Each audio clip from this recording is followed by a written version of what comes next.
And then, everybody always want to tell you, hey, instead of buying your son Jordans or take your income taxes and get an LLC, but they never tell you what to do next. It's like you purchase an LLC, then what?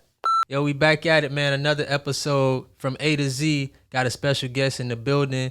She gonna be sharing a lot of info. She's very informative. I be seeing her on Facebook doing her thing, informing individuals, business owners, entrepreneurs, helping a lot of people. Her firm helps a lot of people. So I'm gonna let her introduce herself to you guys. The floor is yours. All right. Well, my name is Jasmine Lashawn. I am the owner of the Opulence Firm. We specialize in public relations as well as business consulting. Okay, so specializing in public relations and business consulting. If somebody doesn't know what public relations is, explain to me. Okay, so basically public relations, we put you in front of your target audience. Mm-hmm. So when you see the press, when you see the media, behind that, there's a publicist. Got you. So it's just putting them in front of the people that they need to get to. So whatever it is that they're trying to sell or brand, it gets across to the right individuals. Correct. Okay. So we know what you have. Before you got to all of that, we got to go back. Okay. And understand who Jasmine is, where she's from, how she grew up, what was her mind state. So take me back. Where are you from? I'm born and raised in Jacksonville, Duval County. So you're from Jacksonville. This is home. Yes, it is. Okay, so growing up, like what were your aspirations? What did you want to be? Growing up, I wanted to be a lawyer. I took a brief detour because my aunt and my grandfather passed back in 2009. Okay. So upon them passing, basically I was like, I got to save up some money.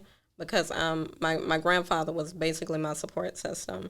Mm-hmm. He was also my father figure. My aunt, she was basically the main person that was pushing me and my inspiration and my motivation. So I was like, okay, I got to find something like a happy medium. My overall thing, I knew that whatever I did, it had to be in high demand. So it was always going to be either healthcare or it was going to be in the medical field. So I started a career in the medical field. And upon me starting a career in the medical field, I started off working at Solantic. Oh, okay. And prior to me working at Solantic, when I attended high school at Ed White, I was in a DCT program. Mm-hmm. And they put me in contact with the state attorney's office. So I would leave high school around 11 o'clock, and I would go to the state attorney's office and work. So I worked at the state attorney's office for 2 years. So you basically interning while you were in high school? Yeah, I was interning while I was in high school. So my first job was at the state attorney's office. And I went off to college, University of Miami. Mm-hmm. So upon my aunt and my grandfather getting sick, basically that's when I took a break and I started my career in the medical field. I stayed in the medical field, saved up some money, and then I went back to revisit law school. Okay. And graduation is in June. Oh, so you about to graduate now with your law degree? Yes, I'll be graduating from law school in June. Oh, okay, all right. So I heard that you went to University of Miami. That's my hometown. Yes. How was it leaving Jacksonville and going to another city like Miami? Well, for me, I have family there. Okay. So where are they located? I have family everywhere in Miami, honestly. Okay. Fort Lauderdale. Hold on now, we gotta stop right there. That's not Miami. Well, it's still That's Broward County. You know what? Well, like you're from there. I know that's you're why from there. That's why you said that. But there. From us not being there, we will say Fort Lauderdale, Miami, because it's like. That's like somebody. That's like Duval County, Orange Park. Orange Park, yeah. And you stay off in Myrtle, and somebody be like, "Where you from?" Orange Park. You like that ain't Jacksonville. That's how we look at it. Yeah, I know. So I got family in Fort Lauderdale. I got family in South Beach. I got family in Dade County. Okay. So I have a lot of family there. But for me, for college, I was a geek. And of course Miami, they're real strict. So your freshman, your sophomore year, you can't have a car. Oh, sophomore year too? Mine was just freshman year, you couldn't have a car. So sophomore year, no car. Sophomore year, no car. Oh, man, that struggle real, ain't it? But, it was discipline, you know. Yes, sir. So I found the loophole, though. They said you move off campus. I was like, that's it? That's what I got to do? I wasn't moving off campus. I had a scholarship, so. I took that jump. I was like, you got to move off campus? I need my car. Mm-hmm. This city is built like that. You need a car. Miami, you don't. You can actually get around. You can walk. Without a car. You can metro, rail, bus.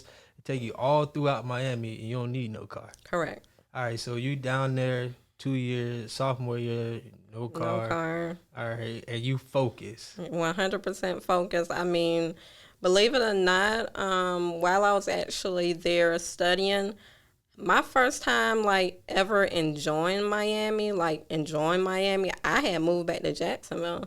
While I was there, it was 100% studying, 100% working. It was I didn't know nothing about the club. I didn't go to the strip. So you didn't do nothing? I didn't do nothing. So just school, coming back to your dorm room, class? Work. Did you work? My phone would go off. Did you work at, did you do any on-school jobs? Nope. On campus? I didn't do no on-campus jobs, nothing. Okay. So what were you working at? What was your jobs around that time? So during that time, it was more so little odds and ends jobs. I was actually, my first business in which I started was My Sister's Keeper. Mm-hmm. That was a nonprofit organization.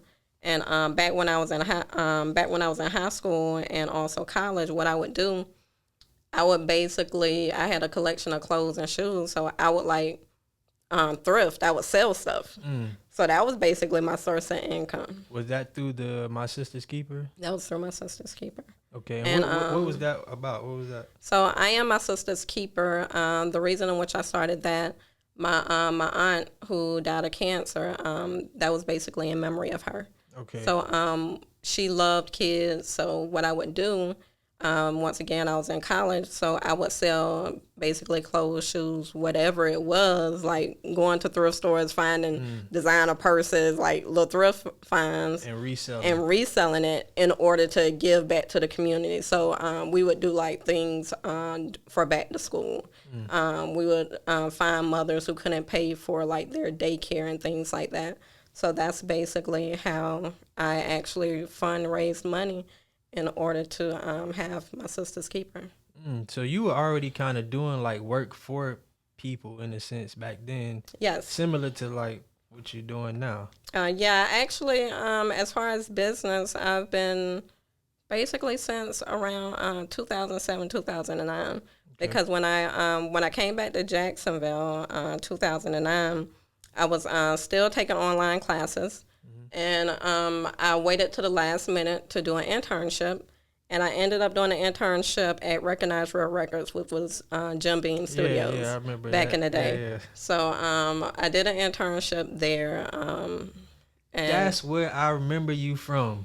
I couldn't put my finger on it. Yeah, so I was at Jim Beam. I used to do all of their... Yeah, Slim, okay. Yeah, so I used to do all of their promotion, that been bothering me for some weeks, man. I know her from somewhere. Yeah. I just don't know where. We done encountered each other, but I just don't know where. Yeah, it was from back then. And they basically introduced me to basically networking and marketing. And I ended up leaving there, and I met Daryl Conant and Malcolm. They're two people that are in LA that basically put me on with Sony. And I went and I did a internship with Sony. And I maintained basically starting a career in public relations, making a name for myself in music entertainment. Who did you work, who did they have you working with over at Sony? Well, at Sony, I did an internship as basically an A&R's assistant. Oh, okay. So basically, I was filtering through music. Gotcha. It was very interesting because back then I was probably 20. So were you helping the A&R decide, hey, I like this, you should check this out? Sometimes, if they receive, let's say they receive 50. Yeah, this was back in the day when they was sending them. Yeah, this was back when you was actually sending physical copies of CDs. So sometimes either I was in LA or I would be home because I was back at my grandparents' house here in Jacksonville. And I would check the mail and I would have a box like this tall full of CDs. And I got to sit down, listen to them, write notes, hop on a conference call, give them feedback.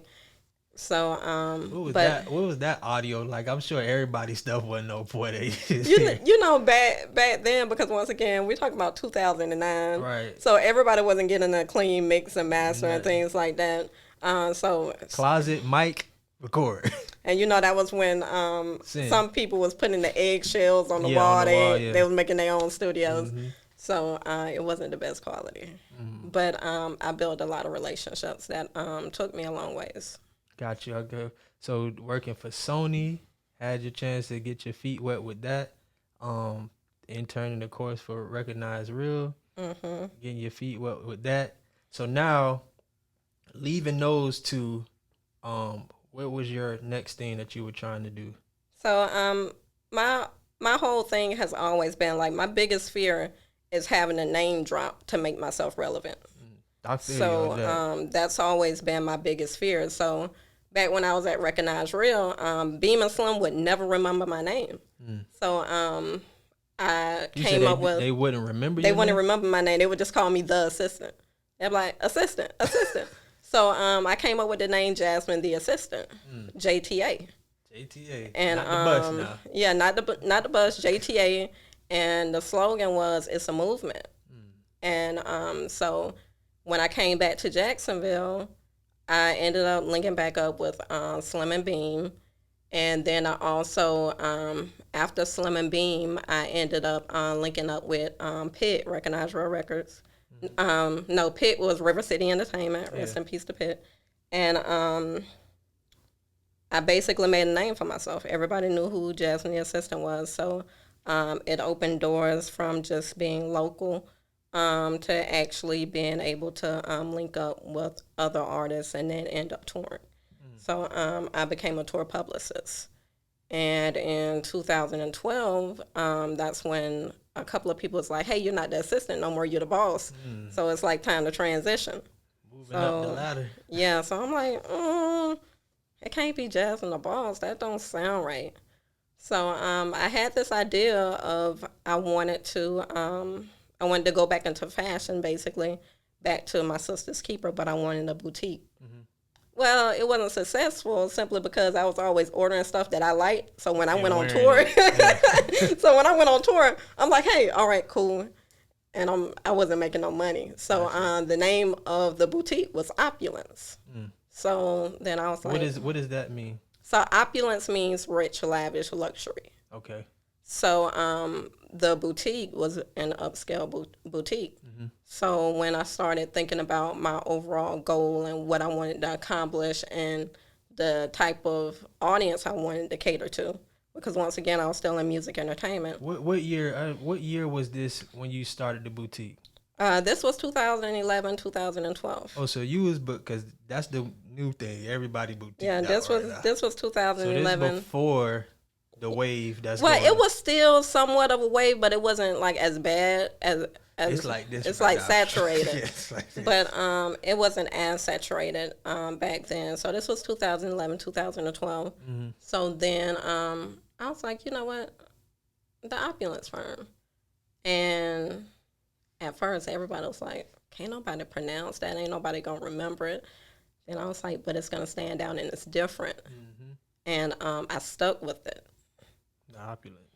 The Opulence Firm. Okay, so we get to that point to where we at now with the Opulence Firm and dealing with public relations. So explain to the viewers like what you do for a business. Like, what do you start from ground zero and you taking them to a certain plateau, or somebody bringing this stuff to you and say, hey, I'm trying to get here? What do you do? It just all depends on the customer. So basically last year, of course, COVID hit, the pandemic hit. And my mentor when it comes to public relations is Angie Collins. Angie Collins is very well recognized in the music entertainment world because she's the publicist behind Tupac's All Eyes on Me campaign. She's also she also was Allen Iverson publicist. Like everyone that's a heavy hitter in the industry, she's represented them. So that was my mentor, and I remember she gave me a phone call and she was like, "Hey, you know, pandemic here, music, entertainment, and sports, you're not gonna survive." She said, "You need to find a niche market." And I'm like, I'm gonna still figure it out because my heart is just in music. Right. And I was transitioning. I had just got like my first couple of NFL clients, and I had just picked up a Major League Baseball player like right when the pandemic hit. I had interviewed with the Jacksonville Jaguars. I had interviewed with the Jacksonville Sharks for one was for public relations, one was for community relations, and of course then the pandemic hit. Right. So I didn't want to accept the fact, but she kept staying on top of me. She was like, "Okay," she was like, "I'm giving you such amount of days." She was like, "By the time I talk to you Friday, you need to find a niche market." Well, rewind last year, 2020, in about March. Ron the Don, he hit me up and he was like, "Hey, I got a client for you." I'm like, "Okay." He was like, she needs a business portfolio." I was like, "Okay." So then he comes back after we did the business portfolio and he's like, "Hey, she wants you to start some businesses for her." And I'm like, "Okay." And I sit down. The person that I'm talking to is Kim Clarity Walker, the owner of the first African-American owned BP. And I'm sitting down with her. We're doing a consultation. She's telling me her vision. She's like, "Hey, I want a hookah lounge in a restaurant." Keep in mind, this is like the beginning of the pandemic. I'm like, "No, I don't recommend that." Right. So she's like, "Okay, what do you recommend?" So I started doing some research. So I presented her with the opportunity of a gas station or a liquor store. So at first she was like, "Hey, I want both." And then she was like, "Have you ran the numbers on the liquor store? Have you done this? Have you ran all the numbers as far as the gas station?" Then she, her and her husband called me and they was like, "We want to move forward with the BP gas station." How did you come up with that? Like those two options? Like, was that just off of research or it was just based? It was based on research and it was also based upon things that I uncovered during her consultation. Right. The liquor store came into place because, you know, she wanted a restaurant. I couldn't really get her a restaurant. I couldn't really get her a hookah lounge or a bar. But, hey, a liquor store is an option during a pandemic. But, and the gas station, you know, when you think about it, during hurricane season, gas station's still open. During the pandemic, gas station's still open. Yeah. So I was just trying to basically find something that was always going to be in demand for her. So she was like, "Okay, well, I want the gas station, but can you get it done in 45 days? So, like, 45 days, like, that's unheard of. Right. So I'm calling Ron, like, crying on the phone, like, "Ron, look, she done told me 45 days, this and that." He said, "Yo, get it done." And he hung up the phone in my face. That's so That's right. He like, "Hey, get it done," hung up the phone in my face. So I'm like, okay. So I'm continuing to do research every day. I'm going up, doing an inspection, looking at the books, studying, submitting applications, doing this, doing that. Then, like, I think probably every night around 11, 12 o'clock, I'm calling Ron crying. So then at one point, Ron just did like the baby bird effect. He stopped answering the phone. Yeah, he stopped answering the phone. Like, he just kicked me out of the nest and was like, "Look, you going to learn how to fly today." For real. So needless to say, we ended up closing the deal, going to closing on day 37, and they transferred the keys for the acquisition of the BP. So and I seen that BP there for some months for sale. Okay. Go ahead. So of course she paid me to be her business consultant. So then we got through that. She was like, "Hey, I also need you to do the public relations campaign for the grand opening." So going into it, didn't think anything of it. And then we found out that, hey, this is like the first African-American owned BP. Perfect. So it was perfect thing to promote. Yeah, so not only that, but it was the perfect timing because, timing is everything when it comes to public relations. And that was during Black Lives Matter. That was when they was doing the blackout. Yeah. So we ended up, when we released the video for the grand opening, we did over 3.2 million views. As far as placement of the press release, we did over 700 placements. So, and interviews, it was a total of over 15 interviews. Even did the Breakfast Club. So it was like very major. It was bigger than I could even imagine. And the grand opening was on my birthday. Oh, even better. So it was like, hey, I got to work on my birthday, but like this is a birthday I'm going to remember. Yeah. So after we did that, I think we ended up starting, I want to say I ended up assisting Kim with 9 businesses. I think we did 9 or 12 businesses, grand openings during the pandemic. So fast forward to when Angie said, find a niche market, I already had a following because everybody knew that I was the publicist / business consultant behind the first African-American owned BP. So I was like, Did that phone start ringing off the hook after that? Them emails start blowing up? The phone started ringing, but I didn't know if that. I was still so hung up on music, entertainment, and sports. Oh, so you were still hanging on to that? Yeah, I was like, still. Yeah, I got this. I was like, they gonna pull through. They gonna pull through. So, for a while, like, my only business client was Kim. And as people started seeing me constantly opening these businesses for her and getting everything structured and things like that, the phone started ringing, but I still wasn't on it. Like, so when Angie hit me up, she was like, okay, what niche market? I said, I'm going to do business. She was like, I figured you was going to do that. Right move. So I completely started rebranding, remarketing, and we transitioned into business. So been helping businesses since. So I know that you often put out a lot of like information for businesses, like everything from trademarks to getting books published, the whole 9. So explain to someone, because I get this question all the time. Do I trademark my logo? Do I trademark my design?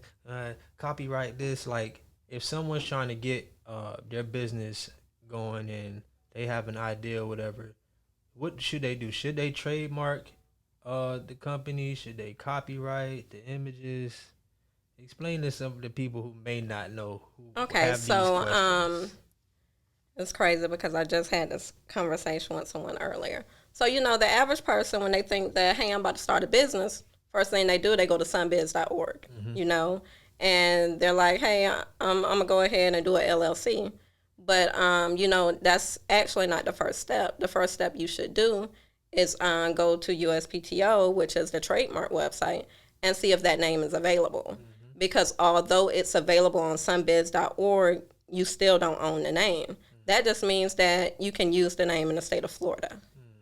So when you actually go and you do a search and you see if that name is available as far as trademarking, that means that you own it. That means that, hey, I own my brand, I own my business because I have the trademark. So the first thing you should do is actually do that. And the reason behind it is because, like, I've had a client had invested over $100,000 in a call center. Had a very well reputable brand, and for over some years, and received a phone call saying, hey, I received a cease and desist, and they referenced a trademark number. I was like, forward me the email. So make a long story short, they took the route, sunbiz.org, registered their LLC, but they never checked to see if the name was available. So basically someone had trademarked the name. And they found out that, she was using the name. So that puts them in a state to where they don't even own the name. No, basically they serve you a cease and desist, and you have 48 hours to stop using that name, and you have to rebrand 100%. So they had to do the whole rebranding. Rebranding. So your suggestion or the tips is first go to uspto.com and register your business. Or at least if you don't have the money, because trademarking isn't cost. Yeah, it's not the most affordable, but at least search and then save up the money to get your trademark done. And if you're gonna trademark your name and trademark your logo. Yeah, because I had that issue. So I trademarked my name for my brand, but they wouldn't allow me to use the word streetwear.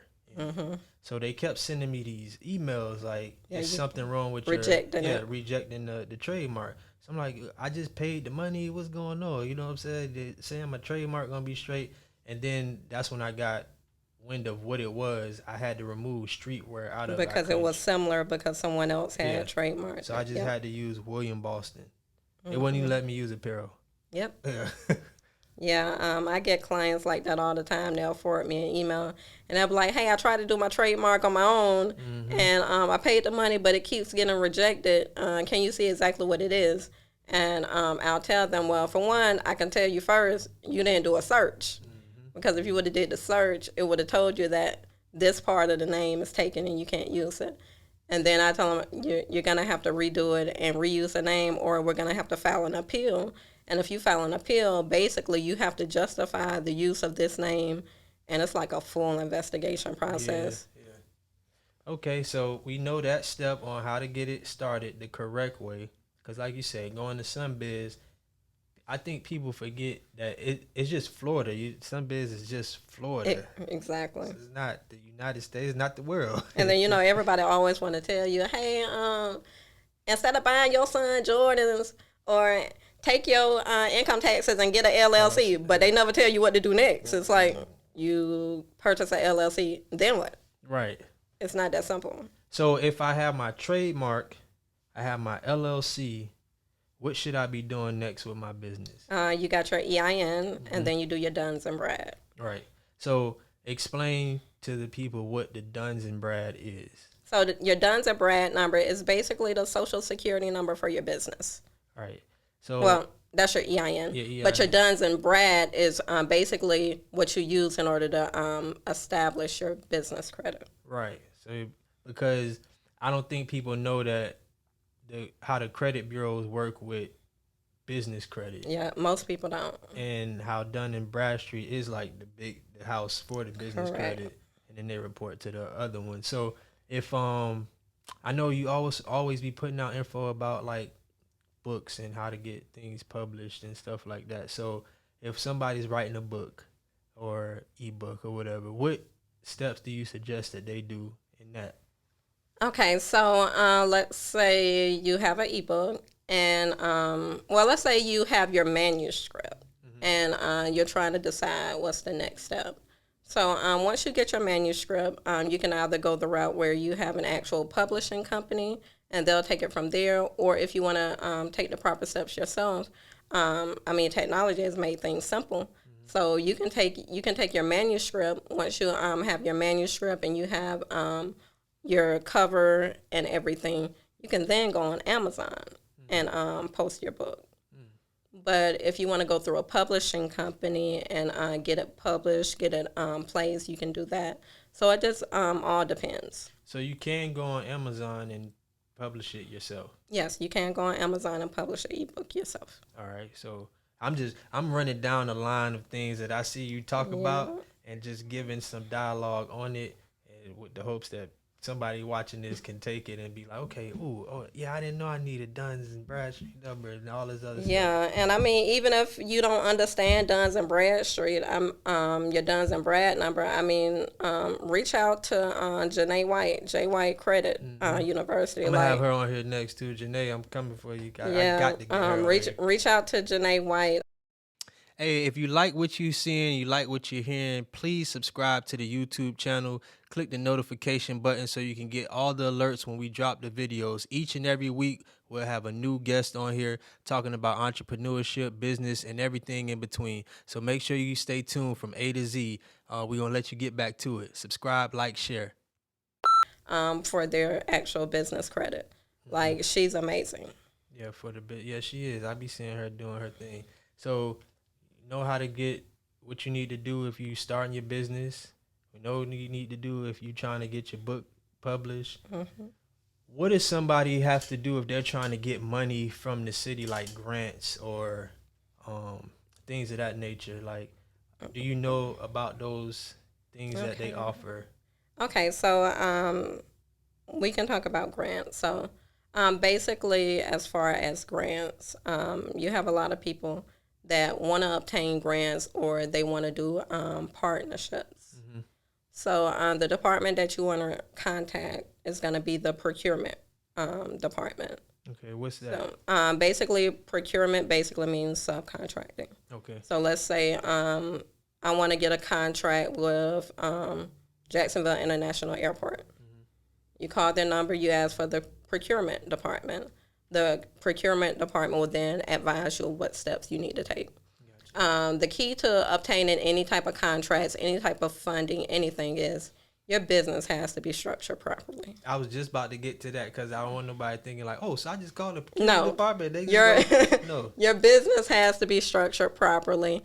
You want to make sure you have a proposal. If you don't have a proposal, you want to hire somebody. Of course, you can call the Opulence Firm. Shameless plug. So, and also, as far as grants, you want to find a grant writer. Mm-hmm. And honestly, it's not a lot of grant writers. Yeah, how do you find a grant? You know, you hear about that, especially in college. You find a grant writer. Where they at? How you find the grant writer? You want to know, honestly, I don't know how to find grant writers. They're like unicorns. They are unicorns. I heard about them, but I just ain't never seen one. The way I found out about grant writers, when I had I Am My Sister's Keeper, the nonprofit organization, I had a business partner named Free in Savannah, and Free did grant writing. So she taught me the ins and the outs, and then I actually took grant writing classes because you can take grant writing classes. I think UNF offers them. But I know one of the colleges locally here in Jacksonville, they offer grant writing classes. Mm-hmm. But they definitely come a dime a dozen. Like all of my clients, or anytime I hear somebody saying, hey, I found a grant writer, it's always by referrals. Mm-hmm. But the key to it is because you do have, people that say, hey, I'm a grant writer. They're not grant writers. So the process is simply this. The grant writer is going to locate grants in which you qualify for. Mm-hmm. Upon them locating the grants, they should provide you with a spreadsheet. Mm-hmm. At that time, it's going to be left up to you if you decide to move forward and use them, or if you want to apply on your own. If they go ahead and do it, they'll provide you with a proposal. Once they draft the proposal, they'll then submit you. They should provide you with like a spreadsheet with the name of the grant, the day in which the grant opens, the day in which the grant closes, and your status. And for any reason they don't provide that, it should be a red flag. So those are all the things that you definitely need from a grant writer. Yeah, you want to make sure they provide that, because I have had clients to where they had a grant writer and was sending chain email responses. You've been approved for $100,000. And everybody that got approved for $100,000 supposed to receive it in 2 weeks. Nobody received their funding. Jumping for joy. So they'll reach out to me and, hey, such and such said that I was approved for $100,000. The money was supposed to be released, but it never was. And I'm like, what grant was it? I don't know. I said, okay, what all grants did they apply for you for? I don't know. I said, how don't you know? So then when I have to call the person and I'm saying, hey, this, that, and that. Oh, well, that's not the way my business structured. You a lie. Because it's certain things that you have to provide a person for. And grant writing isn't cheap. Yeah. So, if I'm paying you anywhere from $25,000 to $5,000 a month for grant writing, you have to show me some type of receipt, some type of tracking information. Mm-hmm. So let me ask you, what is a budget that's needed to come and get some assistance from the Opulence Firm? At least $3,000. $3,000, need about $3K, 3 of them things. Okay. Yeah, at least $3,000. So with this 3,000, I got my so I'm a new business. I went and got my trademark. Okay. I got my LLC. I got my EIN. I have my DUNS number. I reached out and found some information about some grants. They gave me the grant. Okay, you don't receive the funds. I got the money in my head. Okay, cool. They gave me 10 grand. Okay. I want to give you 3. Okay. What are you gonna do with this 3? Well, I mean, I hate when people do that. So, but it's a question because I'm sure people want to know. But people do that all the time. Like they'll call. Yeah. They'll call. They'll do a consultation. And they'll be like, "Hey, how can your business help me?" But you just calling for the first time. I don't know nothing about your business. So one of the first things in which we do, I always tell people, allow us to do a SWOT analysis. Okay. That's going to identify. A SWOT analysis is going to identify your strength, your weakness, your areas of opportunities, and threats. Okay. So basically, once we go through the SWOT analysis, we'll go based upon your areas of opportunities and your weakness, and we'll incorporate a plan that would be best fit for you. So, you may have a product, but the labeling may be bad. So we'll recommend you do product development. Or it may be you may have like 5-6 businesses, but none of your businesses are structured properly. So we'll come in and restructure your businesses, provide you with the employee handbooks, the manuals, make sure that they're compliant with the Florida laws or whatever state laws you're in. Is it the 3,000 like one-time fee, or is that like starting? That's base. It's a retainer. So it once again it starts at 3,000. Because it depends on the work that you got to do. It depends on the work. So yeah. Some clients are paid $3,000 for a minimum of 3 months because we work on retainers and contracts.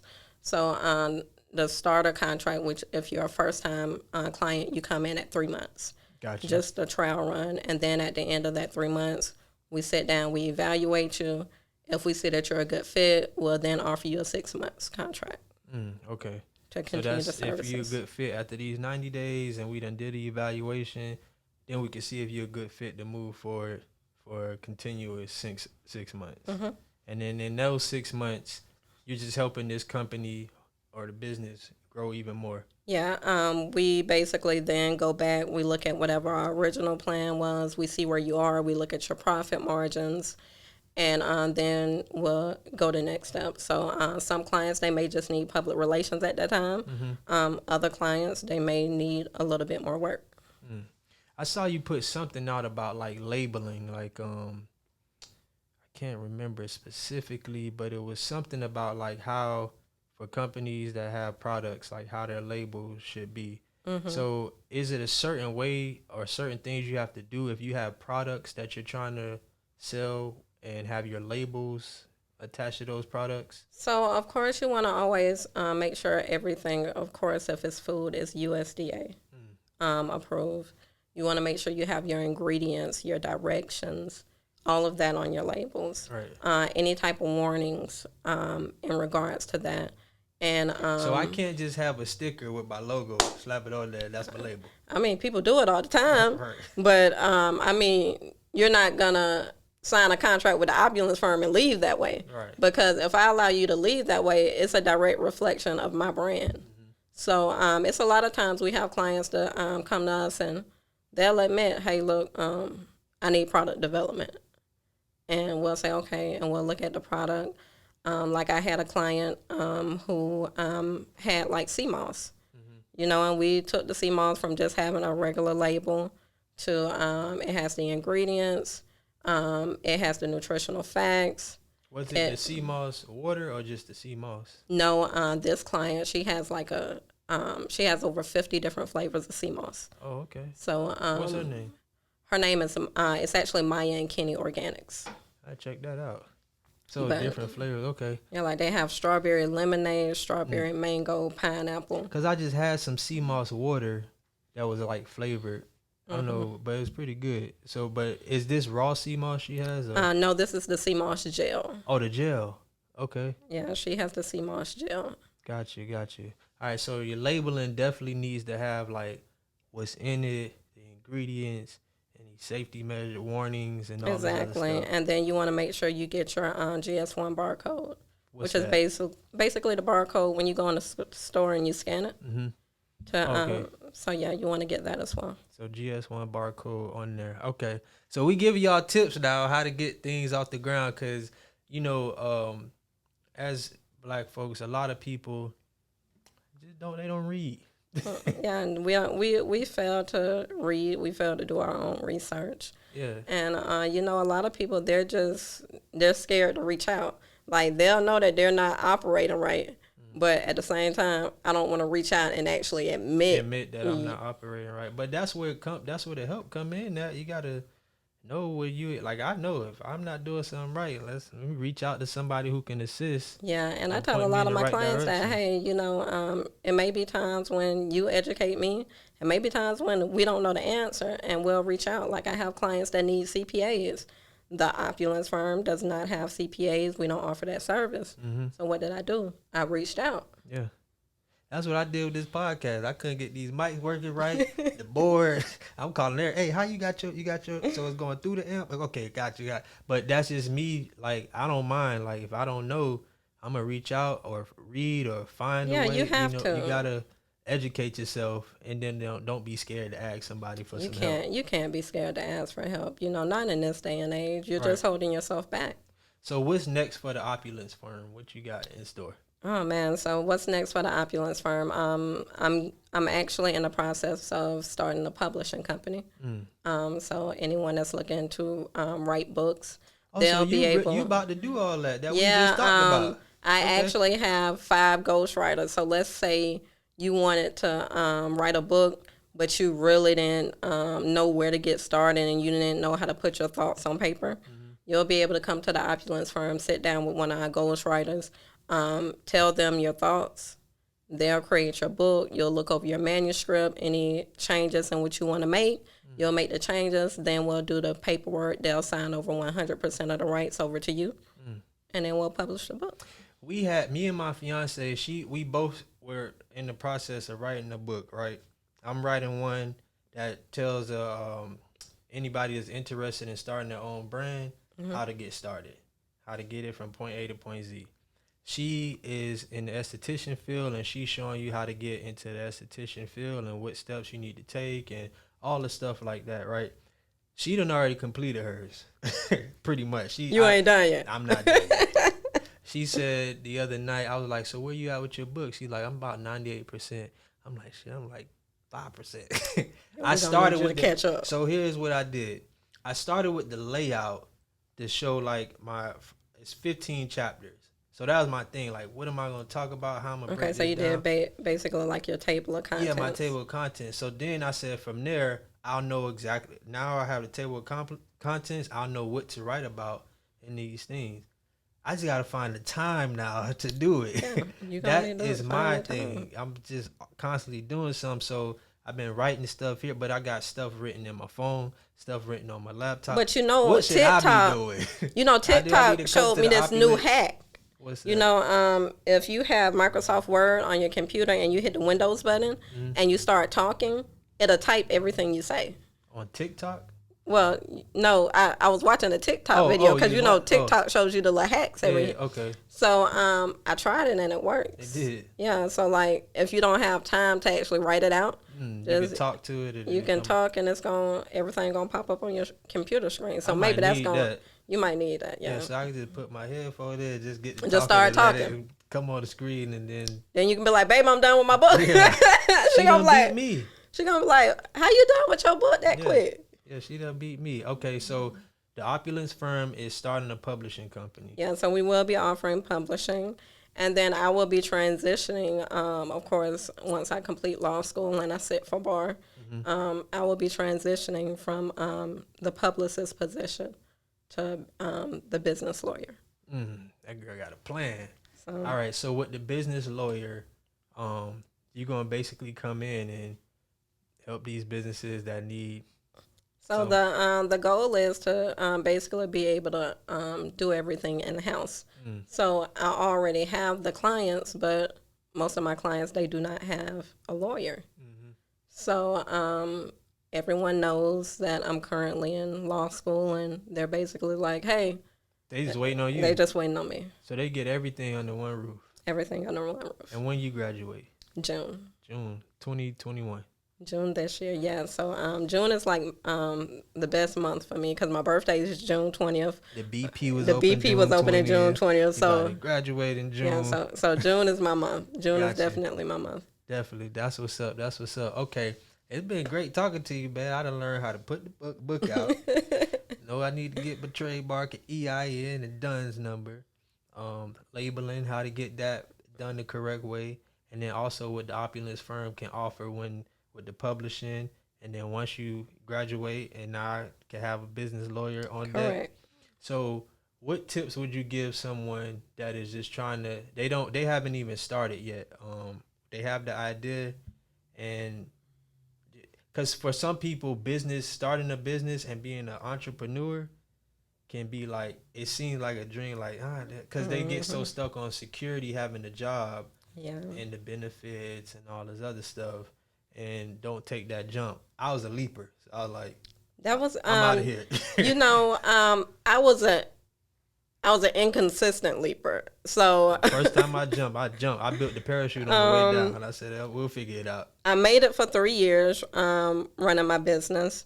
And then I said, you know what, I'm going to start back working. And I started back working back in 2009. Believe it or not, I just went back full time. Was it November or December the 5th? Because I had been working at Shands Hospital for 7 years. And all of my coworkers what were you doing there? I was in ED admissions there. So basically registration, and we go throughout the hospital. So one day I can be in the trauma center, next day I can be in ICU, next day I can be in pediatrics. So we float throughout the hospital. We used to float throughout the hospital. So all of my coworkers and my boss, they knew what I did because I had been there for 7 years. So basically what I would do, I would trade shifts with my coworkers. And on the weekends, I would tour because I was in music, entertainment, public relations.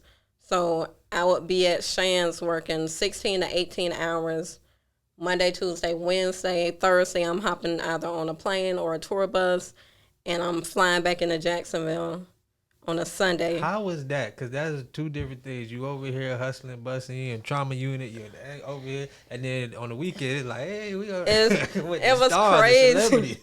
It was crazy, and I hid it for the longest, and my boss ended up finding out, and when he found out, he was cool. A couple of my coworkers, you know how people is, they say she do that, she ain't, because they ain't out there. You like, man, so then the first time, came from and who I was around. So then the first time a tour came to Jacksonville that I was a part of, hey, can I get some free tickets? So I don't know you. You was the main one that was just saying. So it was completely different, and I have epilepsy. So I constantly was in and out of the hospital having seizures because it's like I'm working 16, 18, 20 hours. Then I'm getting on the road, and sometimes when, the tour life, you don't always sleep. And I got to make sure my clients make it to the radio station. I got to make sure my clients do their press and media. I got to get my other client. He might be an athlete. We got to go to CNN. That's the biggest babysitting job in the world.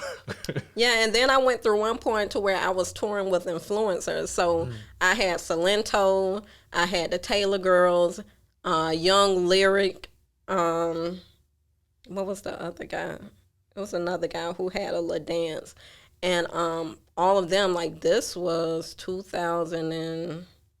Because the Taylor Girls are 21 and up now. These were influencers. Yeah, these were influencers. So this was like when they first started. Yeah. They're like teenagers. So imagine going to the radio station with a whole bunch of teenagers who got water balloons, water guns. Yeah, just turned up, just wild. You like, hey, come on, we got to be over here at 10 o'clock. Yeah. Like, we'll be there. We want to go to McDonald's first.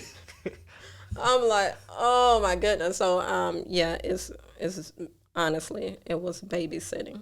Got you. Well, I mean, you definitely got a story to tell, and how you got to where you at now from point A to point Z, you know. and still growing and about to do something major in June. So let the folks know, what tips would you give the entrepreneur, the future entrepreneur, businessman or woman trying to step into whatever field they're trying to get into, but they want to leave corporate America and they want to start their own thing? Just trust God. Like, for me, that was the biggest thing. When I walked off of Shands, I didn't have a plan, nothing. It was just a leap of faith. And I told myself when I left, I was like, look, God, you got to leave me. I don't know what I'm going to do. And I took a month off. I prayed. I was consistent. And he took care of the rest. Within 30 days of going full time, we hit 6 figures. So just pray, trust God, be consistent. And even when all odds are against you, just stay positive. That's it, man. Pray, trust God, and stay positive. Those are words of advice from Jasmine Lashawn. As you can see, from the Opulence Firm, man, putting in a lot of work in the city, outside of the city, touring, about to graduate and get her law degree. Gonna be a business lawyer. Gonna help you publicize your book, the whole shebang. So everything. How can they get in contact with you? You can go to the website, www.theopulencefirm.com, Facebook, The Opulence Firm, Instagram, Opulence Firm, or call 904-250-7459. That's it, man. You know how to contact them. If you're trying to get your business off the ground, this is the person you need to hit up, man. Again, I appreciate you for coming through. Thanks I know we couldn't get it done last week, but I told you we was going to get it right this week. We did. We had a whole thing last week, but we got it right. So, man, I appreciate you coming through again. This has been another episode from A to Z. I'll let y'all next week.